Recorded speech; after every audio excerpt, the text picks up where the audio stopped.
அனைவருக்கும் வணக்கம். நான் தையிட்டியில இருந்து வாரேன். இப்ப இது முந்தி நடந்தது, முந்தின ஆட்சிக்கு அபகரிச்சு ராணுவத்தால அரசாங்கத்தின் உதவியோட ஒரு பெரிய விகாரம் கட்டி இருக்கிறோம். அது தொடர்பா நாங்க ஆளுநர்கிட்டையும் போயிருக்கிறோம், பாராளுமன்ற உறுப்பினர்கள் தற்போதைய உறுப்பினர்கள்டையும் போயிருக்கிறோம், முந்தின அரசாங்கத்திலையும் போயிருக்கிறோம், எல்லார்டையும் போயிருக்கிறோம். அந்த காலத்துல எங்களுக்கு நீங்க ஆட்சிக்கு வந்த காலத்துல எங்களுக்கு சொல்லப்பட்ட பதில் இது முந்தைய அரசாங்கங்கள்ல இனவாதமாக செயற்பட்டபடியும் தான் இது ஒத்துக்கொள்கிறோம். ஆனால் எமது ஆட்சியில் எதுவும் நடைபெற மாட்டாது என்று எங்களுக்கு வாக்குறுதிகள் தந்திருந்தீர்கள். ஆளுநரும் அறிக்கை எழுதுகிறார் என்று வரையும் எழுதி முடியவில்லை.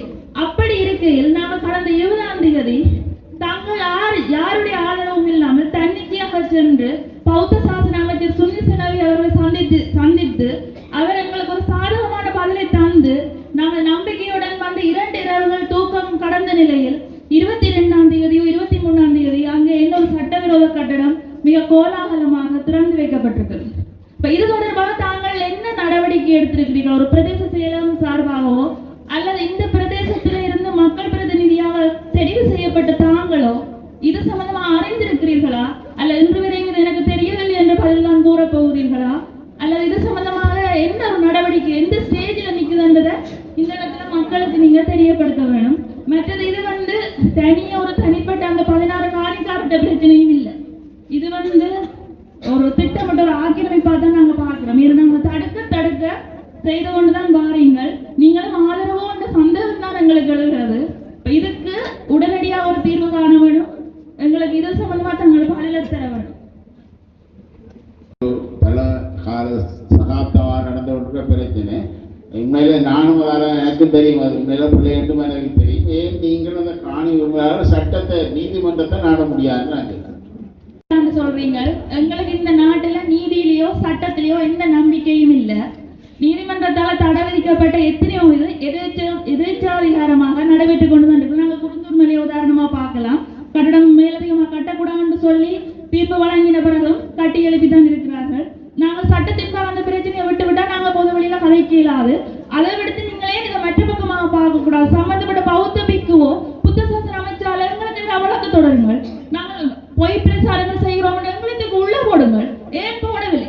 அப்படி உங்கள் பக்கத்தில் உறுதிகளோ இந்த ஆவணங்களோ இல்லை என்று உங்களுக்கு நிச்சயமாக தெரிந்தும் வழக்கு தொடர கோருகிறார்கள் என்றால் உங்களுக்கு வழிவாக தெரியும். அந்த இடத்துல ஒரு ஜட்ஜ்மெண்ட் வரைக்குள்ள நீங்க உங்களை அதிகார துஷ்பிரயோகங்களை பயன்படுத்தி உங்களுக்கு சார்பா சட்டத்தை மாற்றலாம் என்ற ஒரு நம்பிக்கையில தான் நீங்க எங்களை வழக்கு கூப்பிடுறீங்க. ஏன்னா உங்களிடத்துல எந்த ஒரு ஆவணங்களும் இல்லை, எங்கள்கிட்ட உறுதி இருக்கு. அதையே நாங்க நீதிமன்றம் போகணும். பிரதேச செயலகத்தில் இருக்கு, கச்சேரியில் இருக்கு, தோம்பில் இருந்து சகல ஆவணங்களும் இருக்குது. அந்த ஆவணங்களை எடுத்து பாருங்கள். காணி அமைச்சனோட அழைந்த பிரச்சனையை தீருங்கள். அதைத்தான் நாங்க கேட்டுக்கொள்றோம். இந்த தொகுதியின் அபிவிருத்தி சம்பந்தமாக கதைக்கத்தாங்க. இது உண்மையில சட்டவிரோதம் அமைக்கப்பட்டிருந்தா அதை எடுக்க வேண்டிய அரசாங்கம், அந்த ஆளுநர் அவையெல்லாம் இதை அந்த மட்டத்தில் இதை உருவாக்க அறிக்கை அனுப்பலாம்.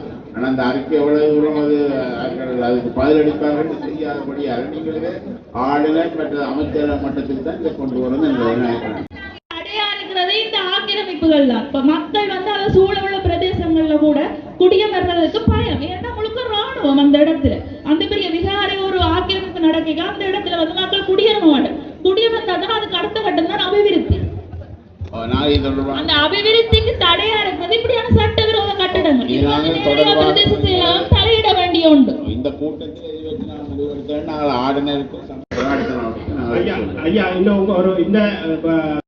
எப்படி என்று கேட்டால், ஒரு காணி பிரச்சனை நடக்கின்றது என்ற முதலாவது, அதாவது சாமானிய மகனுக்கு ஒரு சட்டம், ஜனாதிபதிக்கு ஒரு சட்டம் என்று இலங்கையில் இல்லை.